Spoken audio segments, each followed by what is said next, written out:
Good morning students. आज हिंदी की कक्षा में हम चर्चा करेंगे रिपोर्ट लेखन की, कि यानी कि एक अच्छी रिपोर्ट आपको कैसे लिखनी चाहिए।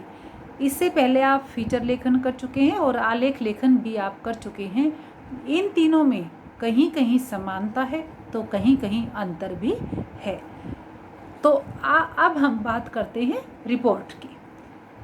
घटनाओं से संबंधित तथ्यों को तटस्थ भाव से प्रकट करना समाचार का लक्ष्य होता है और वह सदा किसी रिपोर्ट पर आधारित होता है। किसी स्थान पर घटित किसी भी प्रकार की घटना जो समाचार बनने की योग्यता रखती है वह रिपोर्टर के द्वारा रिपोर्ट की जाती है। ठीक है, तो अभी मैंने आपको बताया कि रिपोर्ट होती क्या है। अब समाचार पत्र में बेटा कोई न्यूज़ आती है तो उसको कौन लेकर आता है? रिपोर्टर लेकर आता है। वह उस रिपोर्टर के द्वारा रिपोर्ट की जाती है। इसमें भावात्मकता का अभाव होता है और पूर्ण रूप से तथ्यात्मकता पर टिकी होती है। जो फैक्ट्स होते हैं उन पर होती है।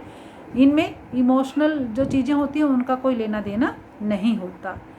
रिपोर्ट किसी घटना का सत्य वृत्तांत है जो संतुलित समाचार को मूल्यवान बनाता है।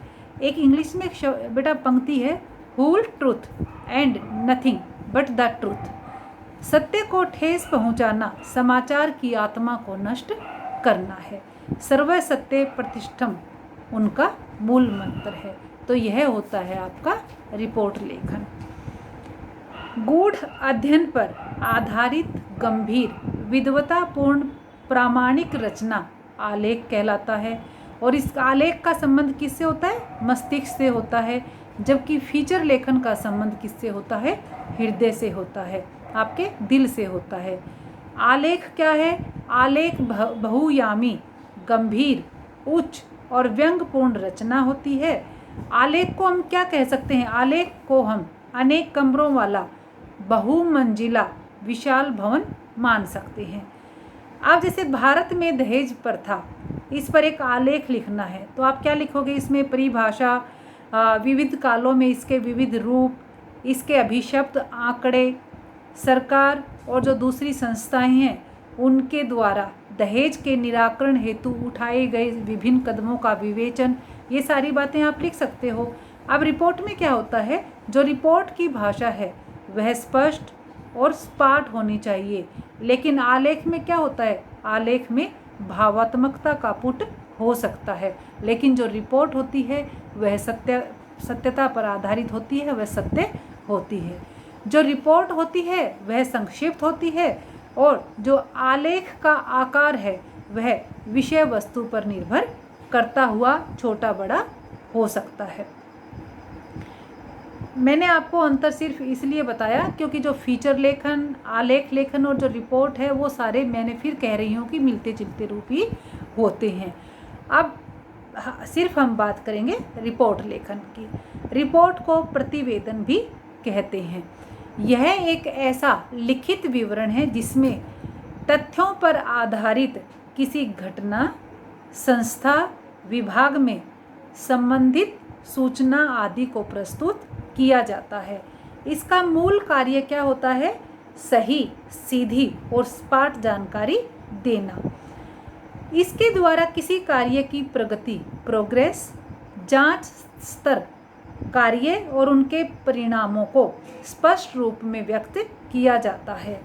अब जैसे ये साहित्यिक गोष्ठियाँ होती हैं, सभाएं होती हैं, कवि सम्मेलन होते हैं, तो ये क्या होती हैं सारी, इनकी भी रिपोर्ट दी जाती है। वो कैसी भी हो सकती है? मासिक भी हो सकती, जैसे अपनी संस्थाएं हैं उनकी मासिक रिपोर्ट 3 मंथ्स की देनी हो तो त्रैमासिक हो सकती है, 6 माही, वार्षिक। तो ये सारी क्या होती है? रिपोर्ट बनती रहती हैं। तो ये हम क्या होती हैं? आँखों देखी होती हैं और तथ्यों के साथ ये लिखी जाती हैं। अब आप देखते हो कि जब आपके स्कूल का एनुअल फंक्शन होता है तो उसमें स्कूल रिपोर्ट पढ़ी जाती है। तो उसमें क्या होते हैं? जो आपके आंकड़े होते हैं स्कूल के, कौन बच्चा किस क्लास में फर्स्ट आया, स्कूल ने क्या क्या प्रोग्रेस की, वो सारी बातें एनुअल फंक्शन वाले दिन आपके स्कूल में स्कूल रिपोर्ट में पढ़ी जाती हैं। उसमें किस किस ने, जैसे कोई फर्स्ट आया, कोई सेकंड आया, फिर स्कूल खेल कूद हुए थे उनमें कल्चरल एक्टिविटीज़ हुई थी उनमें, तो पूरा लेखा जोखा होता है जो सत्यता पर ही निर्भर करता है। और यह किसके द्वारा किया जाता है? जो स्कूल का प्राचार्य या प्राचार्य यानी कि स्कूल प्रिंसिपल इस चीज़ को वहाँ पर प्रस्तुत करते हैं। अब जो दूसरे ऑफिस होते हैं उनमें भी इस तरह की रिपोर्ट तैयार की जाती हैं। और जो ये रिपोर्ट होती हैं अपनी स्कूल वाली, ये काफ़ी लंबी होती हैं और इन्हें छपवा भी दिया जाता है ताकि लोग आसानी से स्कूल की उपलब्धियों के बारे में जान सकें।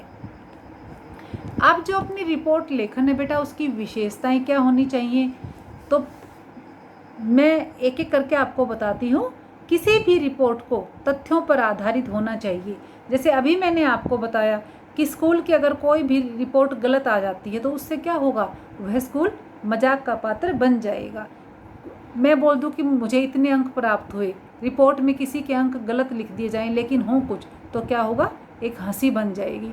तो वह सिर्फ तथ्यों पर आधारित होनी चाहिए।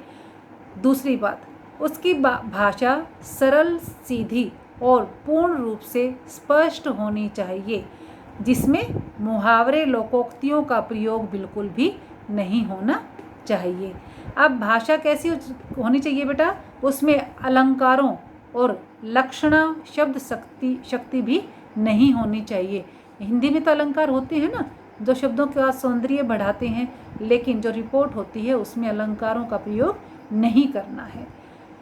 किसी भी बेटा, तीसरी बात, किसी भी शब्द या वाक्य से अनेक अर्थ नहीं निकलने चाहिए। पर्यायवाची शब्दों का इस्तेमाल कम से कम करना चाहिए और द्विअर्थी शब्द ना हो। जिस शब्द के दो अर्थ निकले वो ऐसे शब्द नहीं होने चाहिए। चौथी बात बेटा, रिपोर्ट में मैं या हम का प्रयोग नहीं करना चाहिए। इसे हम प्रथम पुरुष भी बोलते हैं, ठीक है। अब जो सभी तथ्य हों वो सच्चे होने चाहिए, सत्य पर आधारित होने चाहिए और विश्वास के योग्य होने चाहिए। उनमें कल्पना का कोई भी स्थान नहीं होना चाहिए। नेक्स्ट बात बेटा, रिपोर्ट में केवल महत्वपूर्ण तथ्यों को ही स्थान दिया जाना चाहिए और जो रिपोर्ट हो वह संक्षिप्त हो। फिर सभी जितने भी तथ्य हैं वो क्रमानुसार सीरियल ऑर्डर में होने चाहिए और ताकि उससे पूरी जानकारी जो दूसरे लोग हैं उनको मिल जाए, यानी कि जो व्यवस्थित सूचनाएं लोगों को प्राप्त हों। सभी तथ्य क्या होने चाहिए, जो रिपोर्ट हो बेटा उसको क्या होना चाहिए, उचित तथ्यों के आधार पर उसे एक उचित शीर्षक देना चाहिए जिससे रिपोर्ट की विषय संबंधी जानकारी प्राप्त हो सके। फिर रिपोर्ट को विषय एवं तथ्यों के आधार पर अनुच्छेदों में बांटा जाना चाहिए। उसको पैराग्राफ्स की छोटे छोटे पैराग्राफ्स बनाकर लिख देना चाहिए। रिपोर्ट के अंत में क्या होता है, जैसे आप पत्र में अपना संबोधन लिखते हैं अंत में, तो रिपोर्ट में भी क्या होता है, जो रिपोर्ट लिखता है उसके हस्ताक्षर होने चाहिए। तो और यदि कोई संस्था है, कोई सभा है, कोई संस्थान है, तो उसके प्रधान या सचिव ने किसी से अपनी रिपोर्ट लिखवाई है तो उन्हें उस पर अपने हस्ताक्षर कर देने चाहिए। मानो मैंने आपसे अपनी रिपोर्ट लिखवा दी लेकिन सिग्नेचर तो मेरे ही होने चाहिए। सिग्नेचर को हिंदी में हस्ताक्षर कहते हैं। अब ये तो मैंने आपको बताया कि रिपोर्ट की विशेषताएं क्या होती हैं। अब रिपोर्ट लिखने से पूर्व आवश्यक तथ्यों की जानकारी। रिपोर्ट लिखने से पहले जिन तथ्यों की पूर्ण जानकारी होनी चाहिए वे हैं, सबसे ऊपर जो संस्था, संस्थान, विद्यालय, महाविद्यालय जो भी हो उसका नाम होना चाहिए। दूसरा, उसका उद्देश्य होना चाहिए। तीसरा, किस जगह हुआ, स्थान का नाम, दिनांक और समय का पता होना चाहिए। चौथे नंबर पर क्या घटना थी, वक्ता, मंच संचालन, प्रतिभागी, आमंत्रित अतिथि आदि इनका वर्णन करना चाहिए। फिर आगे उसमें उसकी प्रोग्रेस होनी चाहिए, प्रगति हो, निर्णय लिया जाना चाहिए, दशा अवस्था की जानकारी बता देनी चाहिए और अंत में प्रतियोगिता या कलात्मक प्रस्तुति की जानकारी दी जानी चाहिए। तो ये होता है आपका एक रिपोर्ट कैसे लिखते हैं, रिपोर्ट क्या होती है, उसे कैसे लिखते हैं और क्या क्या आवश्यक तथ्य होते हैं। अब मैं आपका एक उदाहरण आपको देकर बता देती हूँ कि रिपोर्ट कैसे लिखते हैं। जैसे आपके विद्यालय का, मैंने पहले भी आपके एनुअल फंक्शन का नाम लिया था, तो वो भी आप लिख सकते हो। एक आप लिख सकते हो कि आपकी कक्षा एक दिन के लिए अपने कक्षा अध्यापक के साथ दिल्ली गई थी, तो कक्षा मॉनिटर के रूप में आप इस ट्रिप की एक रिपोर्ट तैयार कीजिए। एक तो ये हो गया, ठीक है। तो आपको इसके बारे में लिखना है। तो सबसे ऊपर आप लिखेंगे 1 दिवसीय दिल्ली यात्रा। स्टार्टिंग में आप लिख देंगे बिल्कुल सेंटर में। उसको आप बोल्ड भी कर सकते हो बेटा। अब आप कहोगे कि हिंदी में तो क्या बोल्ड होता है, यानी कि उसको आप डबल राइटिंग कर सकते हो और उसको अंडरलाइन भी कर सकते हो। फिर आप शुरू कर सकते हो कि 2 दिन पहले दिनांक लिखोगे कि हमारी कक्षा 11वीं, आपका जो डी है, डी के नाम से ना, डी के इंचार्ज क्लास टीचर, कक्षा अध्यापक लिख सकते हो। अगर आप कोई बेटा मेल टीचर है तो श्री लगाएंगे, अगर फीमेल टीचर है तो आप श्रीमती लगा देंगे। कितने विद्यार्थी गए थे आप वो लिखोगे। स्कूल बस से गए थे या किससे गए थे वो आप लिखोगे। तो 1 दिन के लिए आपको दिल्ली की यात्रा पर लेकर गए थे और इस यात्रा की प्राचार्य महोदय से स्वीकृति ली गई थी, ठीक है। यानी कि पहले ही आप, ऐसा थोड़ा ही है कि आप जिस दिन गए उसी दिन परमिशन लेते हैं, आपने 2 दिन पहले ही उसकी परमिशन ले ली थी। फिर अगला पैराग्राफ लिखोगे कि कितने लड़के गए थे, कितनी लड़कियां गए थे, सुबह कितने बजे वो स्कूल परिसर में जमा हुए, जो आपकी स्कूल बिल्डिंग में है कैंपस में, वो कितने बजे आ गए थे, किस में आए थे, स्कूल यूनिफॉर्म में आए थे या आपको यानी कि वैसे कपड़े पहनने के लिए बोला गया था अपने घर वाले, तो आप लिखेंगे स्कूल यूनिफॉर्म। अगर स्कूल यूनिफॉर्म लिखोगे तो आगे भी आपको वैसी बातें लिखनी है। और अगर आप रंग बिरंगे कलरफुल कपड़ों में गए थे, यानी कि अपने घर वाले कपड़ों में गए थे, तो आपको उसके बारे में लिखना है। आप कहीं ट्रिप पर जाते हैं तो कोई उदास तो होता नहीं है, तो आपके सबके चेहरे पर क्या थी, रौनक थी।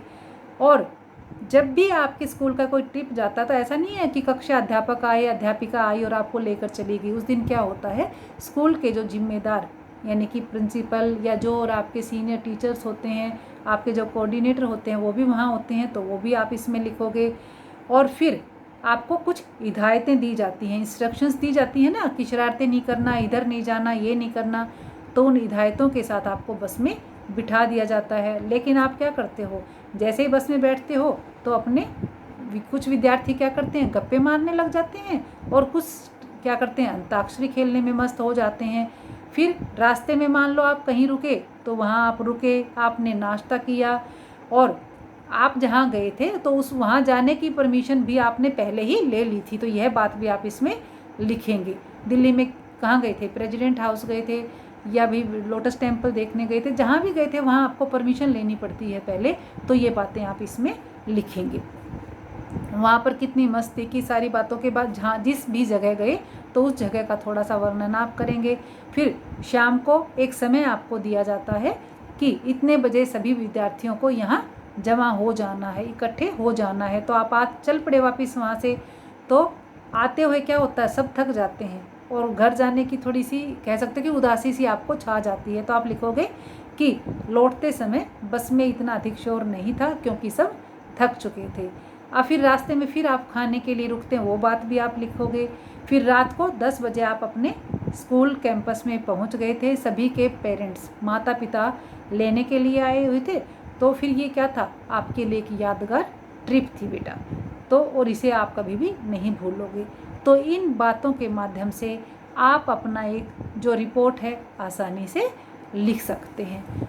तो आज मैंने आपको बताया रिपोर्ट लेखन के बारे में।